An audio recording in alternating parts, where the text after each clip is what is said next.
मैं डॉक्टर राम कुमार सिंह, हिंदी अध्यापक, आप सभी को इस कक्षा में स्वागत करता हूं।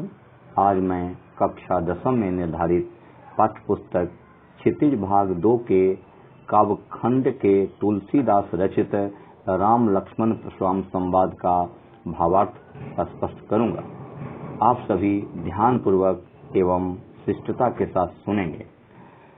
सबसे पहले मैं पाठ परिचय बता देता हूं। इस पाठ का क्या परिचय है, यानी पाठ का मूल विषय है, उस पर मैं प्रकाश डाल रहा हूं। राम लक्ष्मण परशुराम संवाद रूपी यह अंश रामचरितमानस के बाल कांड से लिया गया है। सीता स्वयंवर में राम ने शिव का धनुष भंग कर दिया। मुनि परशुराम यह समाचार सुनकर क्रोधित होकर वहां आते हैं। शिव धनुष को खंडित देखकर वे और भी क्रोधित हो जाते हैं। राम के विनय करने और विश्वामित्र के समझाने पर तथा राम की शक्ति की परीक्षा लेकर अंततः उनका क्रोध शांत होता है।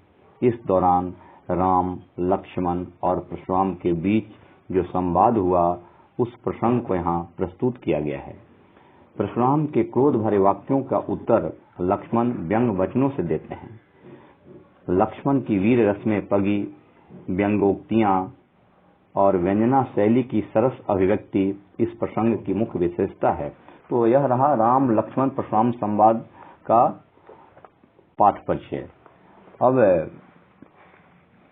राम लक्ष्मण परशुराम संवाद का जो प्रथम अनुच्छेद है, प्रथम चौपाई है, उसका मैं भावार्थ बता रहा हूं। प्रथम चौपाई है, नाथ संबोधन भंजनिहारा, होई है केहू एक दास तुम्हारा, आय सुकाह कहिए किन मोही, सुनि रिसाई बोले मुनि कोही। सेवक सो जो करे सेवकाई, अरि करनी करी करिए लड़ाई, सुनहु राम जहि शिवधन तोरा, सहस बाहु सम सो रिपु मोरा। सो बिलगाऊ बिहाई समाजा, नत मारे जैसे सब राजा, सुनि मुनि वचन लखन मुस्काने, बोले परसु धरहि अवमाने। बहुधनु ही तोरी लड़िकाई, कबहु न असिरिस किन्हि गोसाई, एहि धनु पर ममता केहु हेतु, सुनि रिसाई कह भृगुकुल केतु। ये चौपाई है। उसके बाद दोहा छंद है, रे निर्बालक कालवश, बोलत तुहि न संहार, धनु ही सम त्रिपुरारी धनु, विदित सकल संसार। तो आप सबसे पहले देखेंगे आप, नाथ शंभु धनु भंजनिहारा, होई है केहू एक दास तुम्हारा। मैं अब इस चौपाई का भावार्थ बता रहा हूं। शिव का धनुष टूटने पर मुनि परशुराम को अत्यंत क्रोधित हुआ देखकर श्री राम विनय पूर्वक बोले, हे नाथ, शिव जी के धनुष को तोड़ने वाला आपका कोई एक दास ही होगा। हाँ, यानी नाथ शंभु धनु भंजनिहारा, होई है केहू एक दास तुम्हारा, आय सुकाह कहिए किन मोही, आ सुनि रिसाई बोले मुनि कोही। क्या आज्ञा है, मुझसे क्यों नहीं कर कहते। यह सुनकर क्रोधी मुनि क्रुद्ध होकर बोले, सेवक वह होता है जो सेवा का काम करे।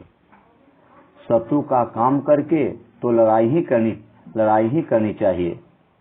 शत्रु का काम करके तो लड़ाई ही करनी चाहिए। हे राम सुनो, आगे कहते हैं, सेवक सो जो करे सेवकाई, अरि करनी करिए लड़ाई, यानी सेवक का काम है सेवा करना। लेकिन इस धनुष को तोड़कर तो जिसने भी यह अरि करनी यानी दुश्मनी की है या लड़ाई की है, यह सेवक कैसे हो सकता है। भगवान परशुराम कहते हैं, सुनहु राम जेहु शिव धनुष तोरा। हे राम सुनो, जिसने शिव धनुष को तोड़ा है। हाँ, सुनहु राम जेहु शिव धनुष तोरा, और सहस बाहु सम सो रिपु मोरा। हे राम सुनो, जिसने भी शिव धनुष को तोड़ा है, वह सहस बाहु के समान मेरा शत्रु है और मेरा दुश्मन है। सो बिलगाऊ बिहाई समाजा, नत मारे जैसे ही सब राजा। वह इस समाज को छोड़कर अलग हो जाए, नहीं तो सभी राजा मारे जाएंगे। हाँ, सुनि मुनि वचन लखन मुस्काने, आप बोले परसु धरहि अवमाने।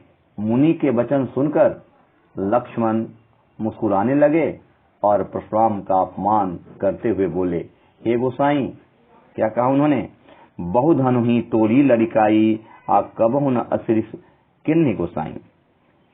हे गोसाई, लड़कपन में हमने बहुत सी धनुहिया तोड़ डाली, किंतु आपने ऐसा क्रोध कभी नहीं किया।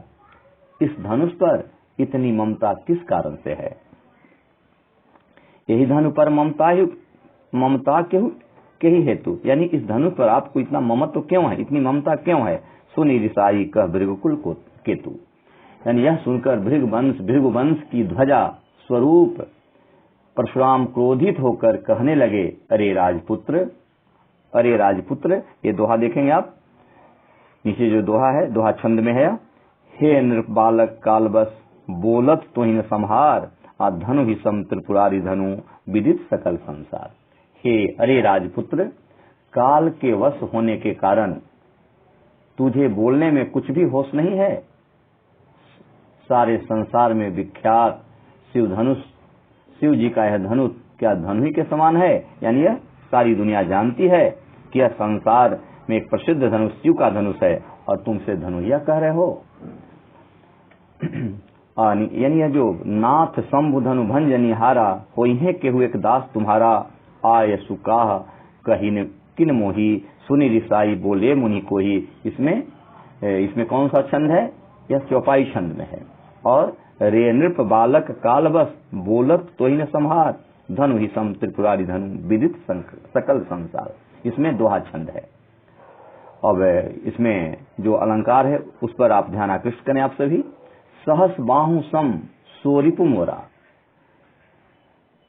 इस पंक्ति में अनुप्रास और उपमा अलंकार है, अनुप्रास और उपमा अलंकार है।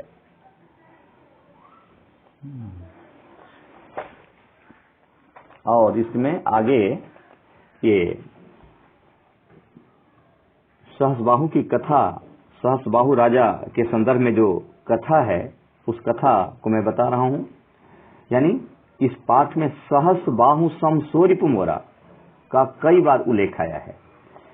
परशुराम और सहसबाहु के वैर की अनेक कथाएं प्रचलित हैं, परंतु महाभारत के अनुसार यह कथा इस प्रकार है। परशुराम ऋषि जमदग्नि के पुत्र थे। एक बार राजा कार्तवीर्य सहस्त्रबाहु शिकार खेलते हुए जमदग्नि के आश्रम में आए। जमदग्नि के पास कामधेनु गाय थी, जो विशेष गाय थी। कहा जाता है वह सभी कामनाएं पूरी करती थी। कार्तवीर्य सहस्त्रबाहु ने ऋषि जमदग्नि से कामधेनु गाय की मांग की। ऋषि द्वारा मना किए जाने पर सहस्त्रबाहु ने कामधेनु गाय का बलपूर्वक अपहरण कर लिया। इसी पर क्रोधित होकर परशुराम ने सहस्त्रबाहु का वध कर दिया। इस कार्य की ऋषि जमदग्नि ने बहुत निंदा की और परशुराम को प्रायश्चित करने को कहा। उधर सहस्त्रबाहु के पुत्रों ने क्रोध में आकर ऋषि जमदग्नि का वध कर दिया। इस पर पुनः क्रोधित होकर परशुराम ने पृथ्वी को क्षत्रिय विहीन करने की प्रतिज्ञा की। तो इसमें जो शब्द जो आया है सहस्त्रबाहु राजा की चर्चा, एक परशुराम और सहस्त्रबाहु की कथा का संक्षेप में यह प्रसंग था। तो यह रहा प्रथम अनुच्छेद का चौपाई, नाथ शंभु धनु भंजनी हारा से लेकर तो सुनी रिसाई कह भृगुकुल केतु तक का भावार्थ। और जो नीचे दोहा है, रे नृप बालक काल बस बोलत तुहि संहार, आ धनु ही सम त्रिपुरारी धनु विदित सकल संसार। तो इसका यह भावार्थ मैंने बताया। यानी अंतिम आप जो दोहा है उसका पुनः एक बार भावार्थ समझ लें। हाँ, भगवान परशुराम कहते हैं, अरे राजपुत्र रे नृप बालक काल वश, अर्थात अरे राजपुत्र, काल के वश होने के कारण मुझे बोलने में कुछ भी होश नहीं है, तुझे बोलने में कुछ भी होश नहीं है। यानी तुम अत्यधिक बोल रहे हो, बढ़ चढ़ कर बोल रहे हो। यह लक्ष्मण को कह रहे हैं भगवान परशुराम। सारे संसार में विख्यात शिव जी का धनुष क्या धनु ही के समान है? यानी शिव जी का धनुष तुम्हें धनु ही के समान लग रहा है। सारी दुनिया जानती है कि यह कोई सामान्य धनुष नहीं है, अपितु यह भगवान शिव का धनुष है। तो यह रहा प्रथम अनुच्छेद